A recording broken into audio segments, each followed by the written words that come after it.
hay cosa más importante que el nombre de Jesucristo. Hablar de Él es lo que siempre tenemos que hacer como iglesia del Señor. Y para quienes se vienen sumando, leímos en el libro de los Hechos, en el capítulo 6, versos 8 al 12, y en el capítulo 7, del verso 54 al 57. El domingo pasado leímos acerca de un juicio que se le hizo a Pedro y a Juan, producto de una sanidad que había ocurrido a la entrada del templo. Había un hombre que por 40 años estaba enfermo, era minusválido, no podía caminar, y ese día a Dios en su amor y misericordia le plugó salirle al camino, lo llamó y también fue sanado. Y vimos que ese fue el comienzo de la persecución. La iglesia que comenzaba sus inicios, la iglesia primitiva, comienza ya una persecución y vemos cómo van pasando los días y van ocurriendo diferentes eventos, porque en realidad el interés de los religiosos, los líderes que gobernaban en ese tiempo, lo que querían hacer era lograr callar a estos hombres que habían sido testigos, a quienes habían oído a Cristo, a Jesús, habían estado con Él y habían visto su resurrección.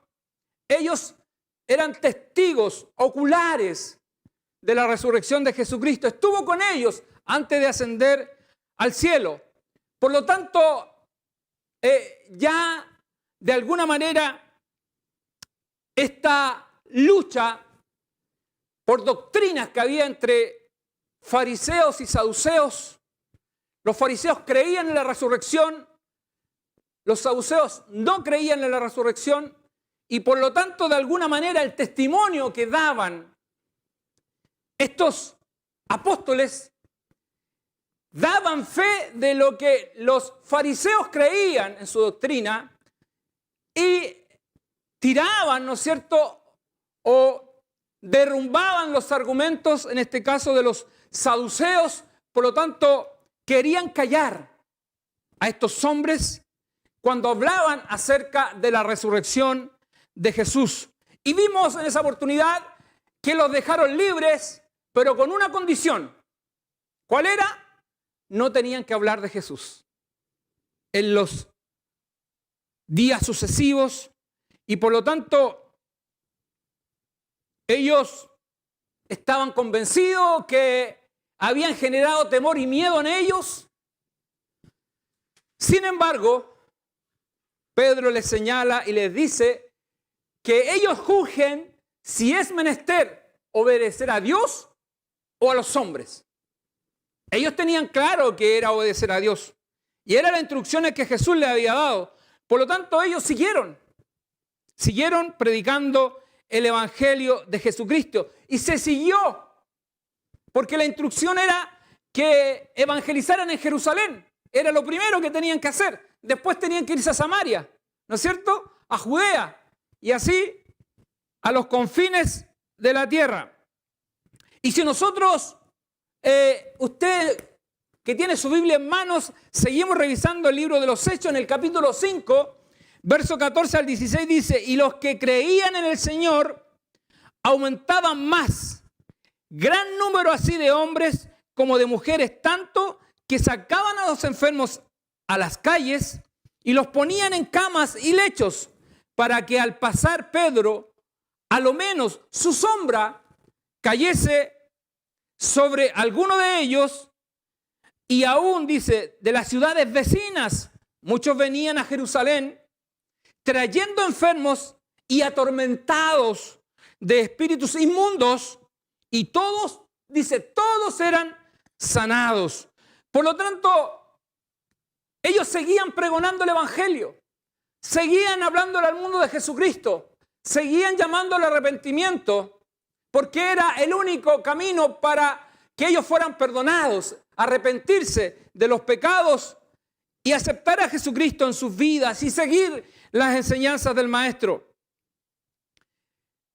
Como les decía, el propósito de los saduceos era callarlos, que no se hablara más de la resurrección de Jesús, y las autoridades también de alguna manera habían instruido que no hablaran más acerca de esta doctrina que ya estaba revolucionando a Jerusalén, porque eran muchas las personas, como leímos, que se sumaban a las filas de estos discípulos siguiendo las enseñanzas de Jesucristo.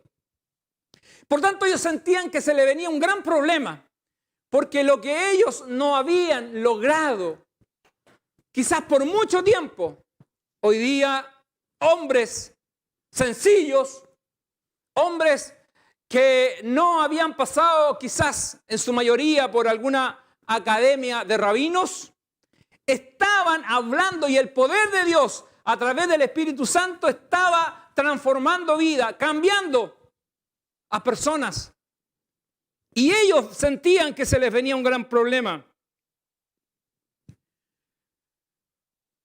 Por lo tanto, hablar de la resurrección de Jesucristo, de su poder transformador, del llamamiento al arrepentimiento, es algo que eso hoy día la Iglesia de Cristo tiene que seguir haciendo. Esa doctrina no ha cambiado. Jesucristo es el mismo de ayer, hoy y por los siglos. Por lo tanto, la Iglesia de hoy tiene que seguir hablando de la resurrección de Jesucristo, de su poder transformador. La persecución no se detiene. Ellos comienzan a vivir experiencias de este tipo y tienen que enfrentar un segundo juicio. Los apóstoles siguen predicando y van al templo, y en el portal de Salomón, que era un lugar de los patios que habían ahí, ellos hablaban de Jesucristo. Y muchas personas, dice la palabra del Señor, que creían. Por lo tanto, había una persecución permanente.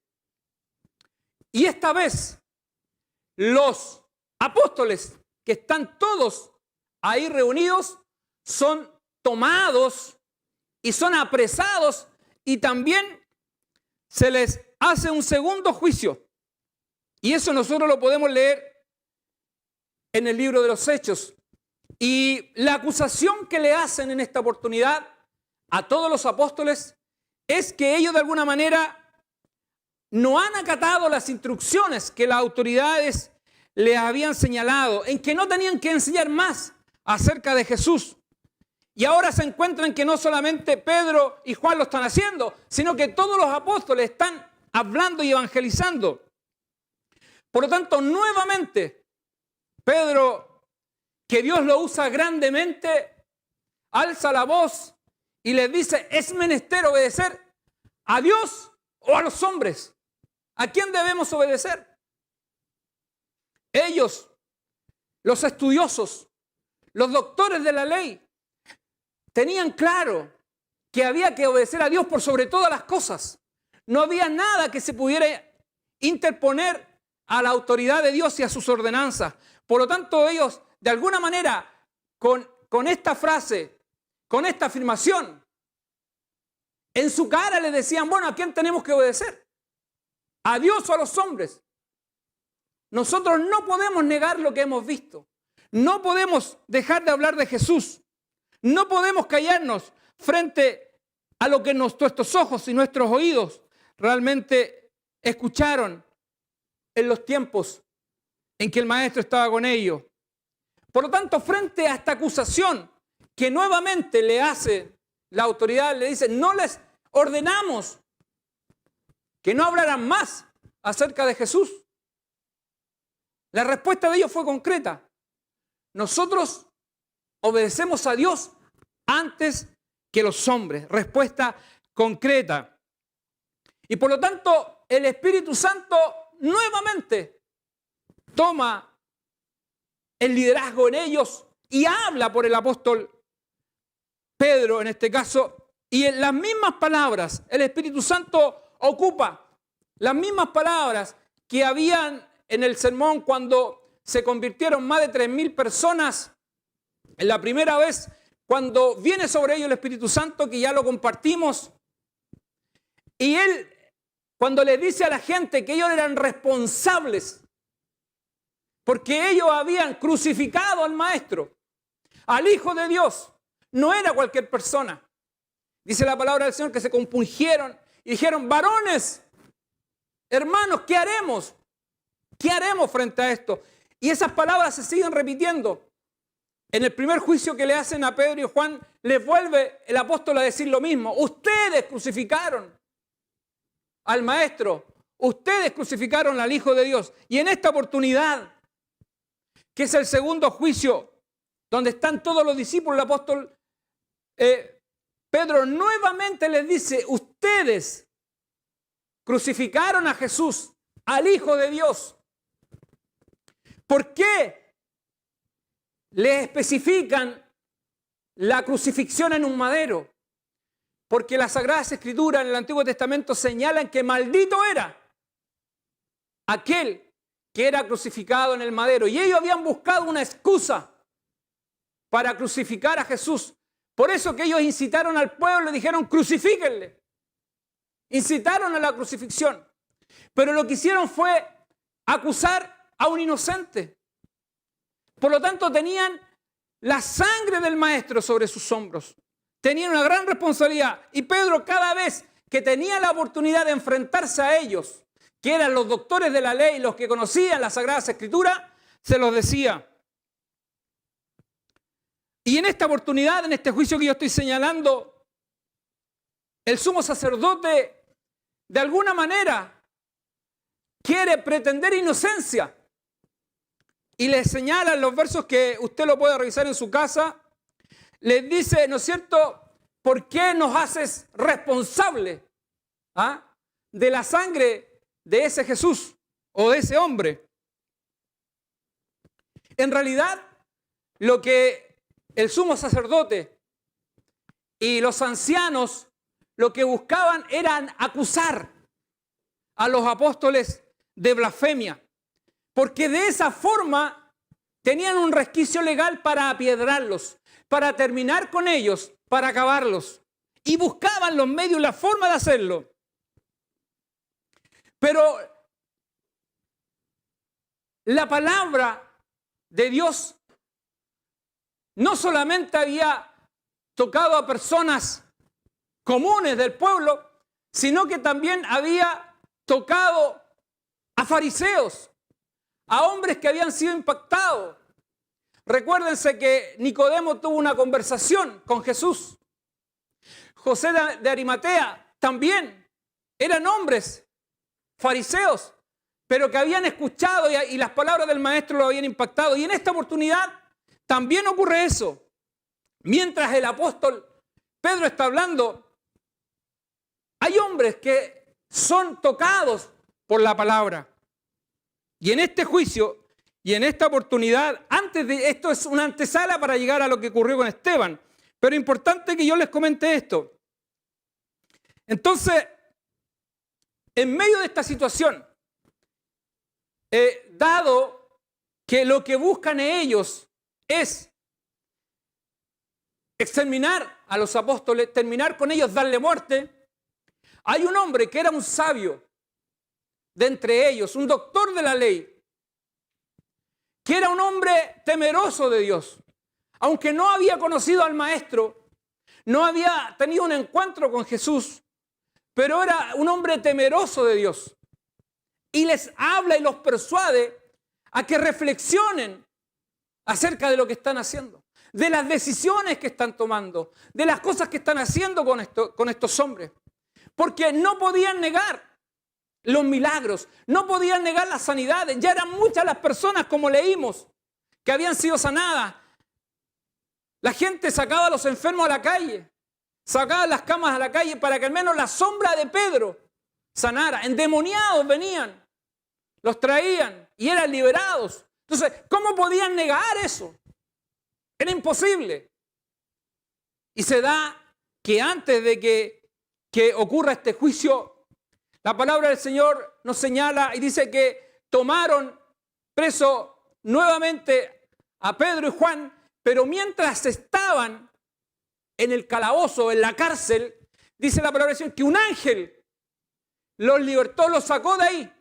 Y el ángel le dijo que se fueran nuevamente al templo y que de mañana nuevamente hablaran de Jesucristo, hablaran de las buenas nuevas de salvación y vida eterna. Entonces, ellos estaban confundidos, veían que estaban ocurriendo cosas sobrenaturales. Y por lo tanto, frente a esta situación, habían hombres temerosos de Dios. Y hay un hombre que era un hombre doctor de la ley, como yo le había dicho, reconocido y querido por el pueblo, a quienes permanentemente le consultaban. Y de la misma manera como el Señor había sanado al cojo, también habían muchas personas que habían sanado. Y por lo tanto este hombre, que era un doctor de la ley, su nombre era Gamaliel, dice la palabra del Señor que en el libro de los Hechos, en el capítulo 5, verso 34 al 35, dice: entonces, levantándose en el concilio un fariseo llamado Gamaliel, doctor de la ley, venerado de todo el pueblo, mandó a que sacasen fuera un momento a los apóstoles y luego dijo: varones israelitas, mirad por vosotros lo que vais a hacer respecto a estos hombres. Los hace reflexionar, los llama a mirar lo que están haciendo, las decisiones que están tomando. Y los persuade y les dice que si lo que estos hombres están haciendo, que supuestamente están siguiendo a un hombre que ya no estaba con ellos, a un hombre que ellos decían que había resucitado, bueno, si ellos realmente eran personas a las cuales Dios había levantado, ellos no podrían callarlos. Y si al revés, si eran personas que solamente era mandamiento de hombres o pensamientos y enseñanzas de hombres, se iban a terminar. Y es así como les dice en el capítulo 5, el verso 38-39, dice: y ahora os digo, apartaos de estos hombres y dejadlo, les dice este sabio, porque si este consejo o esta obra es de los hombres, se desvanecerá. Mas si es de Dios, no la podréis destruir. No seáis tal vez hallados, les dice, luchando contra Dios. Qué impactante palabras él le está señalando, este sabio, este fariseo, que conocía la palabra de Dios y temía a Dios. Claramente esto nos muestra que era una persona que temía a Dios, era un doctor de la ley, de las Sagradas Escrituras. Y que él, para decir estas palabras, claramente se tuvo que sustentar en las Sagradas Escrituras. Y en el libro de Segunda de Crónicas, capítulo 13, verso 12, dice lo siguiente, que este fue el elemento de juicio que ocupó Gamaliel. Dice: y aquí, Dios está con nosotros por jefe, y sus sacerdotes con las trompetas del júbilo, para que suenen contra vosotros. Oh hijos de Israel, no peleéis contra Jehová, el Dios de vuestros padres, porque no prosperaréis. Entonces, él sabía que si el hombre, por muy israelita que fueran, que finalmente fueron los que se levantaron contra Judá, si ellos realmente lo que estaban haciendo era irse contra Dios, realmente no iban a prosperar en esa acción. Y eso es lo que ocurre, por lo tanto, finalmente terminan azotando a los apóstoles y como no tenían mayores argumentos, tuvieron que soltarlos. Nuevamente las instrucciones eran: no hablen más de Jesús, no hablen más de Él.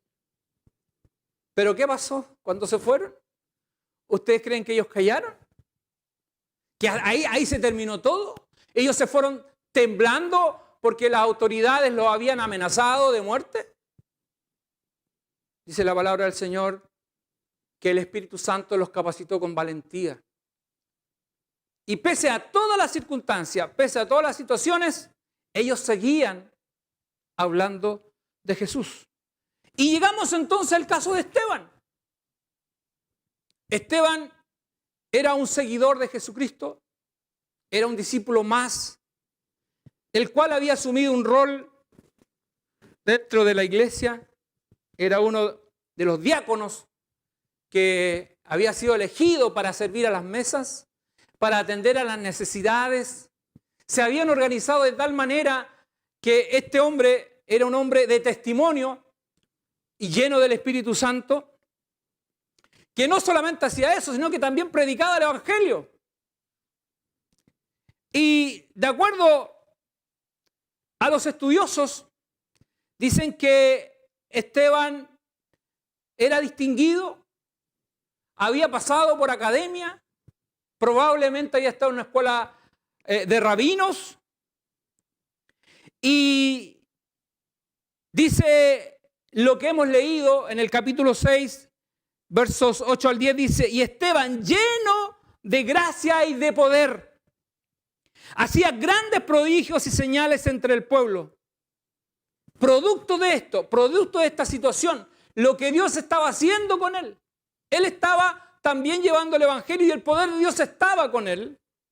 Dice: entonces se levantaron uno de la sinagoga llamada de los libertos y de los de Cirene, de Alejandría, de Cilicia y de Asia, disputando con Esteban. Disputaban a nivel de conocimiento. Pero ¿qué ocurre? ¿Qué es lo que dice la palabra del Señor en el verso siguiente? Dice: pero no podían resistir a la sabiduría y al espíritu que hablaba. No podían resistir, porque quien estaba hablando por Esteban era el Espíritu Santo. Por lo tanto, no habían argumentos potentes de estos hombres que eran de la sinagoga llamada de los libertos. No podían con él. No podían realmente contraargumentar lo que Esteban les hablaba. Dios estaba haciendo grandes cosas con este varón. Pero como siempre, el hombre lejos de Dios, el hombre que no teme a Dios, ¿cuáles son las cosas que se manifiestan? Y que son cosas que quizás también, de alguna manera, nosotros tenemos que luchar con eso. ¿A qué recurren? Al engaño, a la mentira. Y la palabra del Señor nos dice que Satanás es padre de mentira. Es un engañador que miente desde el principio. Y de alguna manera toma las mentes de los seres humanos para que operen de esta forma. El hombre lejos de Dios está muerto en delitos y pecados. Por lo tanto, el príncipe de este mundo se enseñorea sobre él. Y dice la palabra del Señor que estos hombres recurrieron a engaños y mentiras para persuadir a las autoridades, a los ancianos y de alguna manera que apresaran a Esteban. La mentira, el engaño, en realidad es transversal y afecta a todo estrato social. Y eso es lo que pasaba. Estos eran hombres supuestamente temerosos de Dios, pero que en realidad no resistían la palabra de verdad. Y nosotros podemos ver cuáles eran las características que se manifestaron en estos hombres. Y en el verso 11 y 12, de Hechos 6, que leímos juntos, dice, dado que no pudieron contra los argumentos de Esteban, dado que no podían callar la verdad y lo que el Espíritu Santo a los cuales lo estaba confrontando, dice, entonces sobornaron. Esa es una palabra de alguna manera que ellos, mediante engaño, sobornaron, es decir, ocuparon a personas, ¿no es cierto? Les pagaron, lo hicieron dar un falso testimonio para que dijesen que les habían oído hablar a Esteban, ¿no es cierto?, palabras blasfemas contra Moisés y contra Dios. Usan dos argumentos importantes. Dice que sobornaron a otras personas para que hablaran y dieran un testimonio falso, con dos elementos importantes que eran determinantes para un juicio. Que habían hablado contra Moisés y que habían hablado contra Dios. Y dice, y soliviantaron. La palabra soliviantar significa agitar, perturbar, alterar, inquietar. Dice, soliviantaron al pueblo, es decir, inquietaron al pueblo, incitaron al pueblo, a los ancianos y a los escribas, y arremetiendo le arrebataron y los trajeron al concilio. Es decir, nuevamente lo que buscaron era que se le hiciera un juicio a Esteban por lo que estaba diciendo que justamente era un falso testimonio. Y así comienza un tercer juicio, ahora contra Esteban. Y por eso que yo le decía que la iglesia del Señor comenzó a ser perseguida desde los inicios. Entonces, dice la palabra del Señor, cuando a Esteban lo traen, lo apresan, y ahí es donde leímos en el capítulo 7, verso 1 y 2, que compartimos la lectura, dice, el sumo sacerdote dijo entonces, es decir, comienza el juicio, se reúnen las personas que tenían que dar testimonio, que eran personas sobornadas para que dieran un falso testimonio, y por lo tanto, como decía la ley, que en boca de 2 o 3 testigos realmente podían procesar a una persona, tenían a las personas que iban a declarar contra Esteban y el juicio comenzaba contra él. Y estaban en el lugar destinado para esto, en un semicírculo, donde estaban todos los jueces y estaba, en este caso, Esteban ahí al medio para ser juzgado. Y el sumo sacerdote dice en el capítulo 7, verso 1 y 2, dice, el sumo sacerdote dijo entonces, ¿esto es así? Es decir, por lo que los acusaba, que había hablado contra la ley de Moisés y había hablado contra Dios, es decir, había blasfemado en este sentido. ¿Esto es así? Es la pregunta.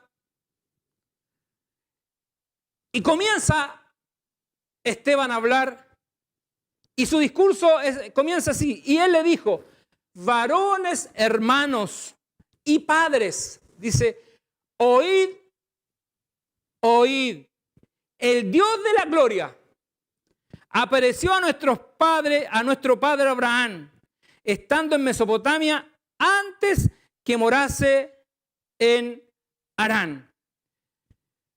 Y comienza el Espíritu Santo a hablar por Esteban. Comienza a recorrer la historia. Y uno se preguntará, ¿por qué él comienza a recorrer la historia? El Espíritu Santo le recuerda a él seguramente toda la preparación que él tuvo y habla por él y recorre desde Abraham la historia. ¿Y por qué hace esto? Porque recuerden que a él lo acusaban de que había realmente blasfemado contra Moisés, contra la ley y contra Dios. Él tiene que entonces hacerle entender que Él es un hombre temeroso de Dios. Y les hace retroceder en el tiempo y les empieza a hablar que Él teme a Dios y conoce a ese Dios todopoderoso que ellos habían enseñado. Y la historia comienza a relatarla. Y si usted lee todo el capítulo 7, se va a encontrar con este relato, donde va paso a paso hablando. Por lo tanto, Esteban responde las acusaciones. ¿Y con qué lo hace? Responde con las Sagradas Escrituras. No hay otra forma de hacerlo. Como hoy día nosotros, frente a cualquier situación en la que nos vemos envueltos, ¿cómo debemos responder frente a todo? Con las Sagradas Escrituras. Escrito está. Y comienza a relatar, les habla acerca de los pactos que Dios había hecho con Abraham, las promesas que Dios había dado a Abraham. Les habla acerca de las 12 tribus, lo que había pasado con las 12 tribus estando en Egipto. ¿Qué es lo que había pasado con José? Y empieza en este relato a mostrar un símil entre Jesús y la historia. Les habla acerca de José, quien había sido utilizado por Dios para finalmente que el pueblo no muriera de hambre. Y hay una similitud entre José y Jesús. Él sigue avanzando en la historia y llega a Moisés, el libertador, a quien Dios tomó para libertarlo después de 400 años, específicamente 430 años, lo saca de ahí y toma a Moisés para liderar este proceso de cambio. Y nuevamente hay un símil entre Moisés y Jesús. Hay una relación. Y ellos comienzan a entender lo que Esteban les quiere decir. De que realmente Jesús, el Mesías, el Hijo de Dios, hay un símil con este varón que dio su vida en la cruz. ¿Entienden para dónde quiere ir Esteban? Y llega un momento del relato de lo que el Espíritu Santo está entregando y llega hasta los tiempos de Salomón.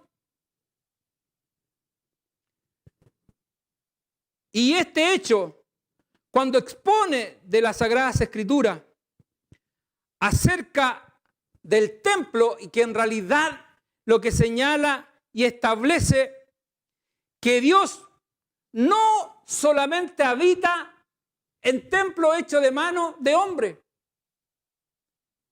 Dios había estado con Abraham. Abraham había levantado altar a Dios. Jacob había estado con Dios. Levantó altar. Por lo tanto, de alguna manera lo que quiere señalar que no hay lugar para limitar a Dios. Dios es soberano. Y cuando en la exposición llega al verso 48 al 51, es aquí donde ellos no resisten la exposición de Esteban. Dice en Hechos 7, 48 al 51, que leímos: si bien el Altísimo no habita en templos hechos de mano, como dice el profeta, y ahí nuevamente hace referencia al Antiguo Testamento, el cielo es mi trono y la tierra el estrado de mis pies. ¿Qué cosa me edificaréis? Dice el Señor. ¿O cuál es el lugar de mi reposo? ¿No hizo mi mano todas estas cosas? ¿No hizo mi mano todas estas cosas? Jesús ya había dicho que vendría la hora en que el Señor buscaría adoradores que le adoraran en espíritu y en verdad. Porque había una disputa, ¿dónde íbamos a adorar a Dios? aquí en este monte, en Jerusalén, ¿dónde adoramos? Y eso lo vimos en San Juan capítulo 4 cuando estuvimos viendo el caso de la mujer samaritana. ¿Recuerdan eso? Sí, ¿no es cierto? Llegará el día y la hora en que los verdaderos adoradores adorarán al Señor en espíritu y en verdad. Entonces les está hablando de esto, acerca de que en realidad a Dios no lo pueden limitar. Y les habla duro, y le dice, duros de cerviz e incircuncisos de corazón y de oído. Qué fuerte lo que les dice. Porque ellos entendían la circuncisión como el pacto con Dios. Pero en realidad la circuncisión física de nada servía si no eran hombres temerosos de Dios. Por eso que les dice, duros de cerviz, incircuncisos de corazón y de oídos. No basta la circuncisión física. Si de verdad no se han circuncidado en el corazón, no hay ese temor a Dios, no hay esa búsqueda de Dios. Vosotros resistís siempre, le dice, al Espíritu Santo, como vuestros padres. Y ahí hace referencia a todos aquellos que no quisieron escuchar a los profetas, que no quisieron escuchar al Espíritu Santo hablando por los profetas. Les dice, vosotros resistís siempre al Espíritu Santo, como vuestros padres, así también vosotros. De alguna manera les hace ver que en realidad lo que están haciendo ellos, resistir al Espíritu Santo, irse contra Dios, como lo habían hecho en la antigüedad. Ellos habían matado a los profetas y la palabra del Señor nos habla de eso. Jesús dijo, Jerusalén, Jerusalén, en una expresión, que matas a los profetas. ¿Cuántas veces quise juntarlos como la gallina junta sus polluelos? Pero no quisiste, no quisiste. Y de esa forma también mataron a Jesucristo. Por lo tanto, nosotros vimos en los episodios que hemos estado compartiendo las Sagradas Escrituras el poder transformador de Dios, los cambios que hace el Espíritu Santo. Y esto nosotros lo vimos en Pedro, lo pudimos experimentar.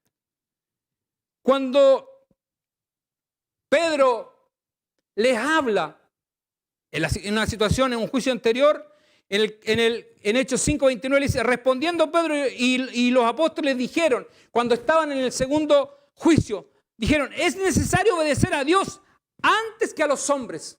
Y eso es lo que está mostrando esa afirmación de hombres cambiados y transformados por el poder de Dios. Nosotros vimos a un Pedro que negó al Señor en el minuto que el Señor es arrestado. Cuando lo confronta, le dice, tú también andabas con él.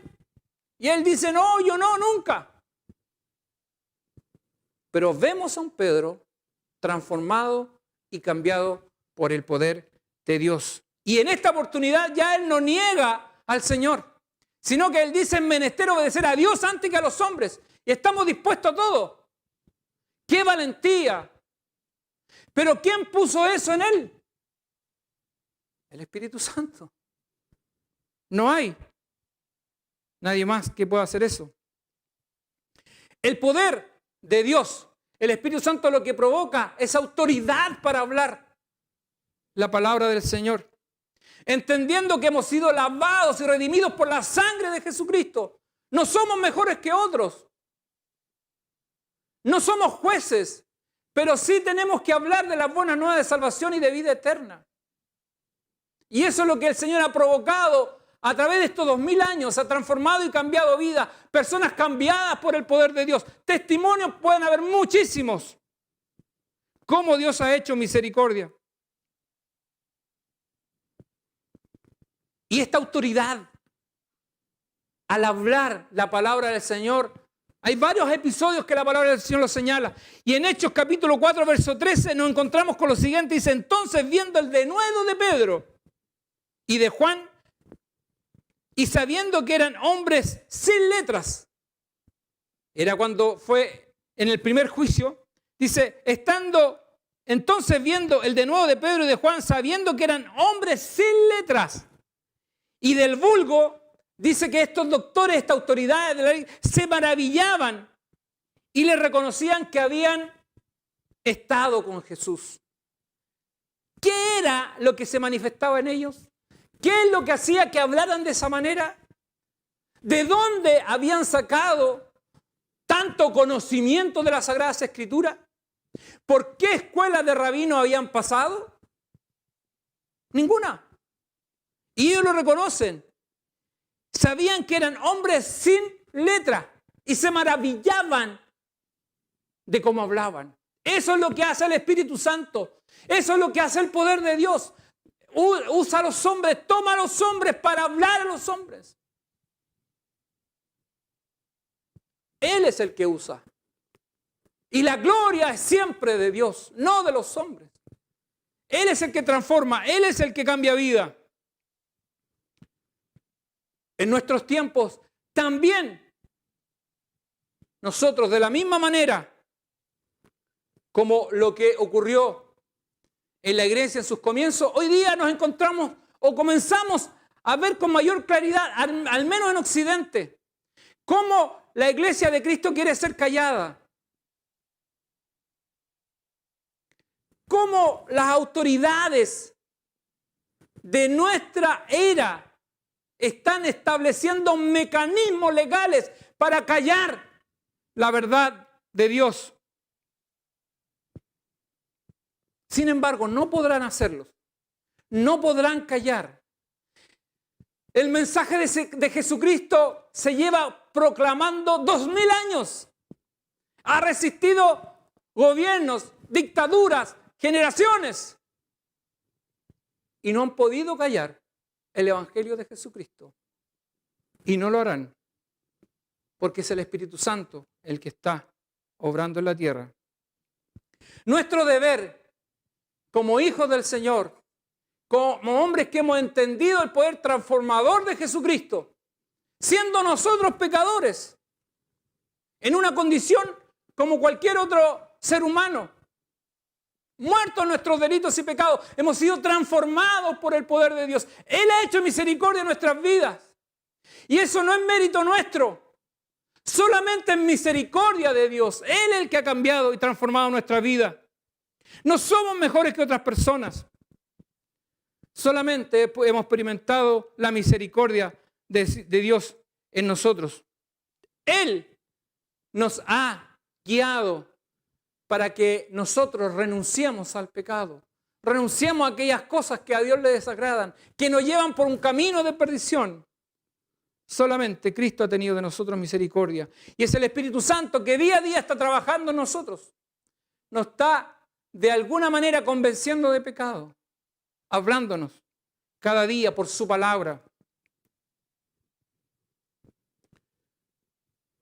Si la vida de muchos creyentes, como ha ocurrido en otros continentes, su vida se han exterminado, han asesinado a hermanos en Cristo. La sangre de esos hermanos estará en las conciencias de esas personas que han cometido tal pecado. Y a menos que se arrepientan de lo que han hecho y Dios los llame como ovejas perdidas, serán perdonados. De otra forma tendrán que enfrentar el juicio de Dios. Por lo tanto, todo hermano en Cristo que tenga que sufrir de esta manera, como sufrieron los primeros hombres de Dios, que finalmente fueron llevados a la muerte por causa de Cristo, quien puso valentía en ellos para enfrentar ese minuto, para enfrentar ese momento, fue el Espíritu Santo. No hay otra forma de entender una situación de esa envergadura. Yo creo que Satanás ocupará todos los artificios y engaños necesarios para callar a la iglesia de Cristo. Ocupará todos los poderes, los principados y potestades de este mundo para buscar callar la iglesia de Cristo, pero no lo podrá lograr con mentiras, con engaños. El maligno, el príncipe de este mundo, creo yo, que ha tomado los poderes de este mundo, gente que está en autoridad, gente que tiene la responsabilidad de legislar, gente que de alguna manera ha sido elegida por la propia ciudadanía,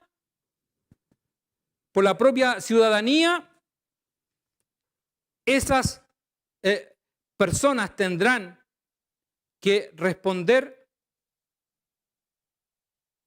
ante Dios cuando sea el día del juicio. Hay sectores de la sociedad que cuando escuchan la palabra de Dios, cuando escuchan que alguien está hablando la verdad de Dios, sus dientes rechinan como lo hacían en la antigüedad estas autoridades. Cuando ciertos sectores de la sociedad escuchan que la pedofilia es pecado, rechinan los dientes buscando excusas para salir del paso. Pero ante Dios, eso es pecado. No hay excusa. Hay sectores de nuestra sociedad que han querido cambiar lo establecido por Dios, que el matrimonio es entre un hombre y una mujer. Y cuando se habla de esta verdad, rechinan los dientes porque quieren cambiar lo que Dios estableció. Pero eso ante Dios, cualquier otro tipo de matrimonio que no sea lo que Dios estableció, es pecado.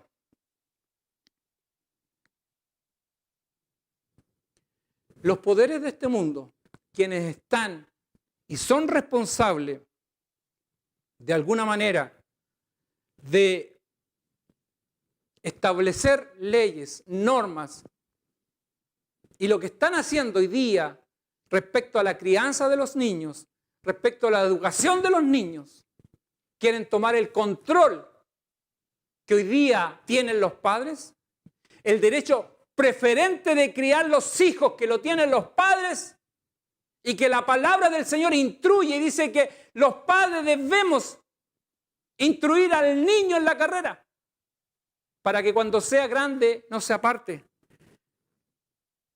Los poderes y el Estado quiere tomar el control de eso. Por lo tanto, nosotros debemos orar para que Dios realmente tenga misericordia de nuestros niños, en nuestra nación y en el mundo entero. Pero quienes quieran hacer esto, quieran adoctrinar a nuestros niños con mentiras, con ideologías, tendrán que dar cuenta de lo que están haciendo. Gloria a Dios para siempre. Todas aquellas cosas que a Dios le desagradan y que la palabra de Dios es clara, y aunque nuestros dientes rechinen, tenemos que aceptar que ante Dios no están bien. El adulterio ante Dios no está bien. Y aunque todos nos veamos expuestos a esto, ante Dios no está bien. Y por lo tanto, tenemos que arrepentirnos ante el Señor por esos pecados. Por lo tanto, querida hermana, querido hermano, son tiempos difíciles. Y de la misma manera como Esteban tuvo que enfrentar este tribunal, que lograron finalmente establecer y determinar, sin un veredicto, cuando escucharon lo que Esteban estaba diciendo, y Esteban termina su discurso, ¿no es cierto?, diciendo: veo los cielos abiertos y veo al Hijo de Dios sentado a la diestra del Padre. Dice que no resistieron lo que Esteban estaba diciendo y determinaron simplemente apedrearlo. Terminar con la vida de Esteban por hablar de Jesucristo. Es tan fuerte lo que ocurre, es que Esteban, antes de expirar, dijo las mismas palabras que dijo Jesús. Cuando Jesús estaba en la cruz, dijo: Padre, perdónales porque no saben lo que hacen. Esteban, antes de expirar, dice: Señor, no le tomes en cuenta este pecado. Gloria a Dios para siempre. Y nosotros, como iglesia del Señor, no sabemos lo que tendremos que enfrentar el día de mañana. A juzgar por los hechos, por las cosas que hoy día nosotros podemos ver a través de las leyes que se están discutiendo en el Congreso, podemos vislumbrar que hay una persecución para la iglesia, una persecución para la familia, una persecución para las enseñanzas de Cristo. Pero que Dios nos fortalezca, que Dios nos haga una iglesia valiente y fortalecida frente a todos estos hechos que tenemos que quizás vivir. Iglesia del Señor, hermanos en Cristo, Satanás vino a matar, robar y destruir. Satanás es padre de mentira y querrá debilitar tu fe. Querrá engañarte. Buscar todo tipo de artificio y de engaño para que te debilites. Pero tenemos esto. Tenemos la palabra del Señor. Escrito está. Es inerrante e infalible en la palabra del Señor. Y a ella tenemos que recurrir. Finalmente, quiero señalar algo que Jesús dijo en San Mateo capítulo 10, verso 28. Porque Jesús sabía que tenían que enfrentar, los discípulos tenían que enfrentar esta situación. Y era lo más probable que tenían que enfrentar quizás la muerte. Ser asesinados de la forma como lo fue el maestro. Si lo hicieron con él, con el árbol verde, ¿cuánto más? A lo mejor quienes, ¿no es cierto?, no representaban el árbol verde. Jesús dijo estas palabras y yo creo que esto tiene que estar muy claro en nuestras mentes. Nosotros sabemos que el sacrificio de Jesucristo, Él dio su vida en la cruz, resucitó entre los muertos y vive y reina para siempre. Y Él está a la diestra de Dios Padre intercediendo por nosotros. Y llegará el día y llegará la hora que Él vendrá en su segunda venida y estaremos por la eternidad con Él. De esto nos vino a librar, del sufrimiento eterno. Por eso que Él dijo lo siguiente, dijo en San Mateo 10, 28, dice: y no temáis a los que matan el cuerpo. No temáis a aquellos que pueden terminar con tu vida. Dice, más el alma no pueden matar. No temáis a los que matan el cuerpo, más el alma no pueden matar.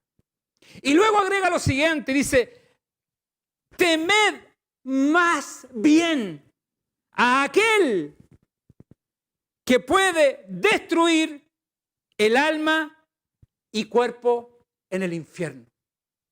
A Dios debemos temer, no a los hombres. Por lo tanto, que Dios nos haga una iglesia valiente, que el Espíritu Santo nos use para llevar las nuevas de salvación y vida eterna, para que las personas entiendan que no hay otro camino, no hay otro medio. Jesús es el camino, la verdad y la vida, y nadie va al Padre si no es por mí. Eso dijo el Señor. No hay otro camino, no hay otro intermediario. El único mediador entre Dios y los hombres es Jesucristo, el Hijo de Dios. Y todo aquel que viene a sus plantas, se arrepiente de sus pecados, es lavado y redimido por la sangre de Cristo. Y hay salvación y vida eterna. Que el Señor nos bendiga. Quiero invitarle a que nos arrodillemos y demos gracias al Señor por esta su palabra en nuestras vidas. Padre eterno, Señor amado, ante ti y ante tu presencia estamos. Señor, este hermoso libro de los Hechos nos muestra cómo tu iglesia fue viviendo diferentes episodios. Desde la llegada del Espíritu Santo, desde la llenura, Señor, en que aquellos hombres fueron revestidos de lo alto y en ellos, Señor, ese poder de Dios les permitió llevar el Evangelio, hablar de Jesucristo, hablar de la resurrección. Y aunque tuvieron que enfrentar permanentemente persecución, juicios por las autoridades de la época, a pesar de ver los testimonios, las sanidades, los prodigios y milagros que se hacían, donde el poder de Dios se manifestaba en medio del pueblo, habían hombres, habían autoridades que sus ojos estaban cegados y no podían ver al Hijo de Dios. Señor, los tiempos de ahora no son tan distintos. Al menos, Señor, en Occidente nos podemos dar cuenta cómo la iglesia comienza a ser perseguida. Los años de quietud, los años de bonanza que por mucho tiempo la iglesia de Cristo vivió, esos tiempos comienzan a cambiar. Hoy día, las autoridades, los legisladores, los que tienen la responsabilidad, Señor, de llevar adelante una nación, están legislando contra tu palabra. Están determinando leyes que atentan, Señor, contra las Sagradas Escrituras. Y por lo tanto, eso afectará directamente a la iglesia. A quienes trazan la palabra de verdad.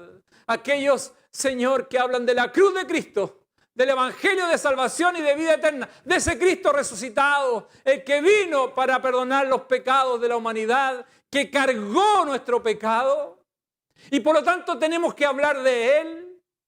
Tendremos que enfrentar el día de mañana quizás muchas cosas, Señor, pero tú harás una iglesia valiente. Tu Espíritu Santo pondrá palabra en nuestra boca, Señor, para no callar. Para nunca callar, Señor, sino que trazar la palabra de verdad. Yo te pido en esta hora que a tu pueblo, Señor, tu Espíritu Santo nos llene, tu llenura esté sobre cada uno de nosotros y podamos hablar de tu verdad. Que cuando llegue el momento y la hora, Señor, que tengamos que confrontar juicios, quizás donde tendremos que comparecer, como ya hay hermanos que han tenido que hacerlo, tu Espíritu Santo ponga palabra en nuestra boca para no callarnos y hablar de tu verdad, la cual nos hace libre. Fortalece a tu pueblo, fortalece a mis hermanos, fortalece a tu iglesia en el mundo entero, Señor, y que nuestras convicciones cada vez sean más profundas, más fuertes, de tal manera que nada nos pueda mover. Te alabamos y te bendecimos, Padre eterno, y todas estas peticiones, todo nuestro ruego, lo hacemos en nombre de Jesucristo, nuestro Salvador. Amén y amén. Gloria a Dios.